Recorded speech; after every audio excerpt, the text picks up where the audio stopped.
အဝေးကန်ချက်တွေနဲ့ဂိုးသွင်းယူနိုင်တဲ့အားသာချက်ကြောင့်တပန်းတာနေတဲ့မန်ယူ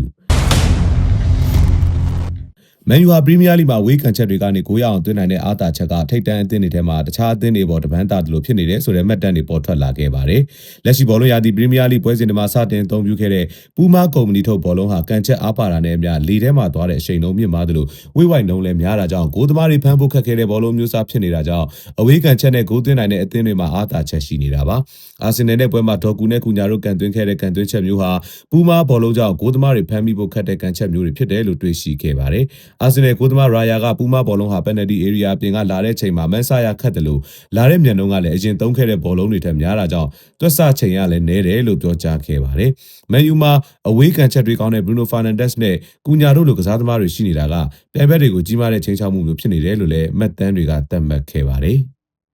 ဘောလုံးပွဲတွေကိုရင်ခုန်ကျင်တဲ့သူတွေအတွက်24နာရီလုံးဝန်ဆောင်မှုအပြည့်ပေးနေတဲ့ Kick-Off Arena Online Service ရှိပါတယ်။ 555 Mix နဲ့ iBet 789တို့အပါအဝင်မိတ်ဆွေတို့နှစ်သက်တဲ့ဘောလုံးနဲ့ပတ်သက်တဲ့ရင်ခုန်စရာဝန်ဆောင်မှုအားလုံးကိုရယူနိုင်ပါတယ်။စိတ်ဝင်စားတယ်ဆိုရင် Viber နံပါတ်